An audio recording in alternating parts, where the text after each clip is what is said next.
വേറെ രണ്ടക്ഷരം കൊണ്ടിട്ട് ഇന്ന് ബിഗ് ബോസ് മൊത്തത്തിൽ പിടിച്ച് കുലുക്കിയ വ്യക്തിയാണ് ലക്ഷ്മി എന്ന് പറയുന്നത്.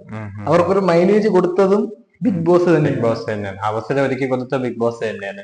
ബിഗ് ബോസ് എന്നല്ല, ലാലേട്ടൻ എന്ന് പറയുന്നത്. ലാലേട്ടൻ തന്നെ ബിഗ് ബോസ് അവസരം കൊടുത്തിട്ടുണ്ട്. റിയാസിനെ പിടിച്ച് കയറ്റിയത്, റിയാസിനെ കയറ്റിയതോടെയാണ് ക്ലിക്കായത്. എന്തായാലും അത് ഭയങ്കര ട്രെൻഡിങ് ആയി പോകാനല്ലേ ഇപ്പൊ. ഇൻസ്റ്റാഗ്രാം തുറന്ന ഫുൾ അതാണ്.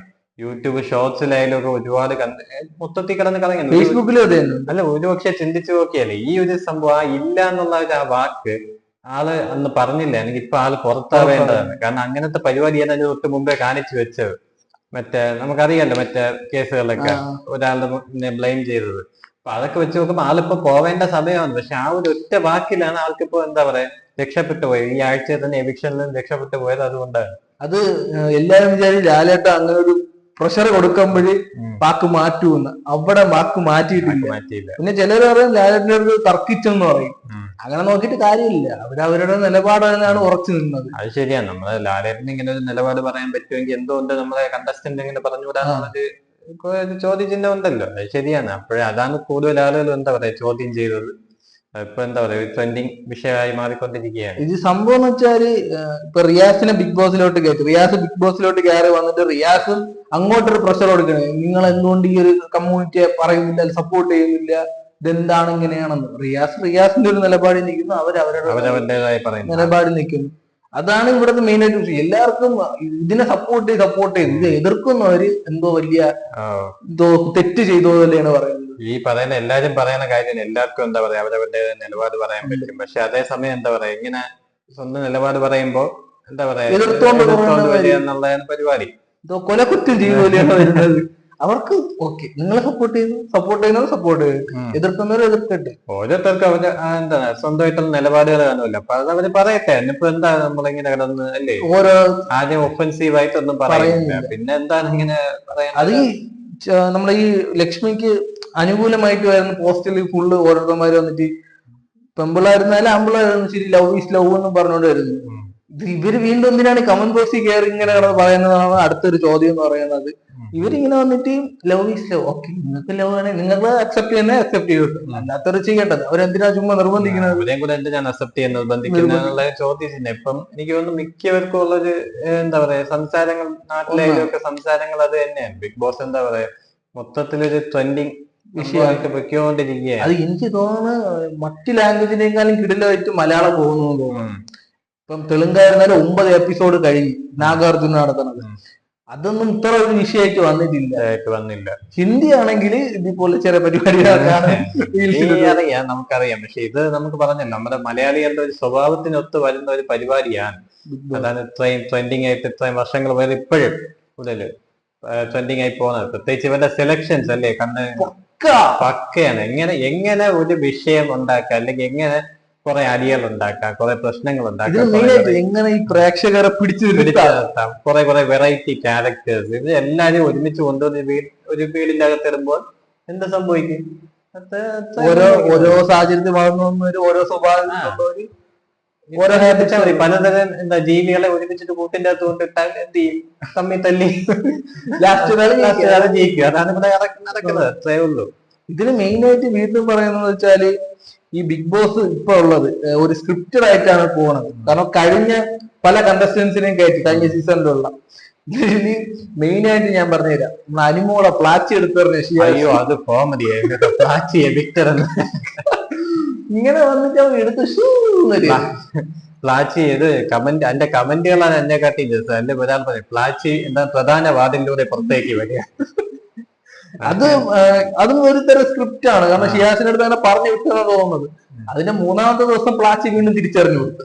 അത് ഞാൻ കണ്ടായിരുന്നു. അവള് പിന്നെ അത് എന്തോ ഭയങ്കര സ്നേഹിച്ച് ഓമനിച്ച് കൊണ്ട് നടക്കുന്ന ഒരു.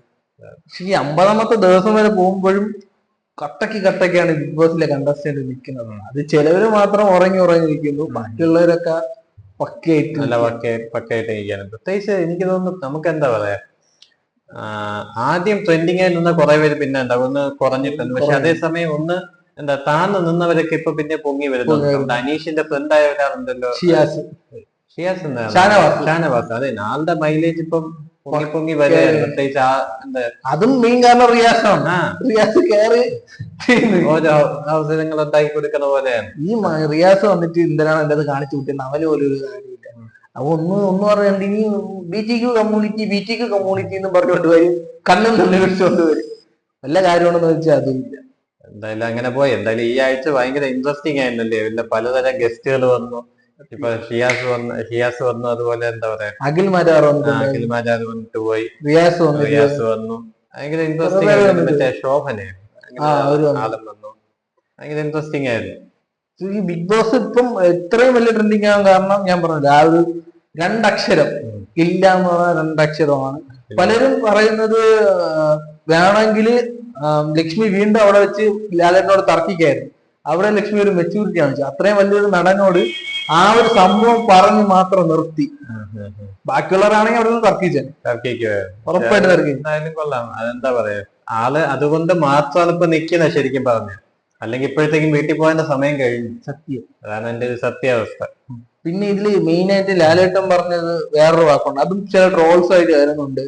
ലാലേട്ടൻ അവരെ വീട്ടിൽ കയറ്റു എന്ന് പറഞ്ഞിട്ടുണ്ട് ഈ ഒരു കമ്മ്യൂണിറ്റിയുള്ള ആൾക്കാർ. അത് ലാലേട്ടനെ എടുത്തിട്ട് വീണ്ടും ട്രോൾസ് മെയിൻസ് ആയിട്ട് ഇറങ്ങും. അതൊക്കെ നമുക്ക് അങ്ങനെ എന്താ പറയുന്നത് ശരിയാന്ന് എനിക്ക് തോന്നുന്നില്ല. അല്ല, അങ്ങനെ കളിയാക്കുന്നവരെയാണ് ഞാൻ പറഞ്ഞത്. ഇപ്പൊ ഞാൻ പറഞ്ഞല്ലോ, ലാലേട്ടൻ എന്താ പറയാ നിലപാട് പറഞ്ഞു, വീട്ടിൽ കയറ്റുമെന്ന് പറഞ്ഞു. ഓഫ് കോഴ്സ് വീട്ടിൽ കയറ്റുമെന്ന് പറഞ്ഞു. പോട്ടെ. ആ അതിനിപ്പോ ആളുകൾ അവർക്ക് എന്താ പറയാനുള്ളത് അല്ലേ, ഒന്ന് ചിന്തിച്ചു നോക്കിയാൽ അത് സ്വന്തം ഇഷ്ടമല്ലേ. അതുപോലെ തന്നെയാണ് ലക്ഷ്മിയുടെ നിലപാട് ആള് പറഞ്ഞു. അപ്പൊ അത് അക്സെപ്റ്റ് ചെയ്യാൻ നമ്മൾ തയ്യാറാവണം എന്നുള്ളതാണ് എന്റെ ഒരു ചുരുക്കകഥ. ഇത് ഓരോരുത്തര് ചുമ്മാ ഓരോ പ്രശ്നങ്ങൾ ഉണ്ടാകാൻ വേണ്ടിയിട്ട് ലക്ഷ്മിക്കെതിരെ, ലക്ഷ്മി കൊള്ളൂല, ലക്ഷ്മിക്ക് ഞാൻ അവരെ സപ്പോർട്ട് ചെയ്യാനില്ല, ഇതാണ്. പിന്നെ ലക്ഷ്മി സപ്പോർട്ട് ചെയ്തതിന് മെയിൻ റീസൺ ഈ കമ്മ്യൂണിറ്റിയുടെ ചില എന്താ പറയാ സമ്മേളനം അല്ലല്ല, ഗെറ്റ് ടുഗദർ ചില മെയിൻ റോഡിലൊക്കെ നടക്കും. പാളയത്തായിരുന്നാലും പല സ്ഥലത്ത് നടക്കും. അവിടെ പലതരത്തിലുള്ള സംസാരമാവും, അടികളാവും, ഭയങ്കര വിഷയം. ഈ ഇടയ്ക്ക് ഞാൻ ഒരു സാധാരണക്കാരൻ എന്തോ ആ ഒരു റാലിയിൽ വന്നിട്ട് ഇവര് ഈ ട്രാൻസ്ജെൻഡേഴ്സ് അവരെ കയറി മർദ്ദിക്കുന്നതായിട്ടുണ്ട്. സംഭവിച്ച പോലീസിനൊന്നും ചെയ്യാൻ പറ്റൂല. കാരണം പോലീസ് നോക്കുമ്പോ ട്രാൻസ്ജെൻഡേഴ്സ് എന്ന് പറയുന്നത് മെയിൽ ആണെന്ന് വെച്ചാൽ ഒരു മെയിലും അല്ല, ഫീമെയിൽ ആണെന്ന് വെച്ചാൽ ഫീമെയിലും അല്ല. വനിതാ പോലീസും തൊടൂല. അങ്ങനെ വലിയൊരു പ്രശ്നം അവിടെ തന്നെ ഉണ്ടാകും. അതാണ് ഇങ്ങനെയൊക്കെ ഓരോ കോപ്രായങ്ങൾ കാണിച്ചു പോകുന്നവരാണ് മെയിൻ ആയിട്ടുള്ളത്. സ്വന്തം അവര് വേറെ ജെൻഡറാണ് തിരിച്ചറിഞ്ഞ് അവർ അതിലോട്ട് വന്നിട്ട് മാന്യമായിട്ട് മര്യാദക്ക് പോട്ടെ. അങ്ങനെയുള്ളവരാണെങ്കിൽ സമാധാനമായിട്ട് ജീവിച്ചു ഇത് ഓരോ പ്രശ്നവും ഉണ്ടാക്കാൻ വേണ്ടി കരുതി കൂട്ടി ചിലവര്.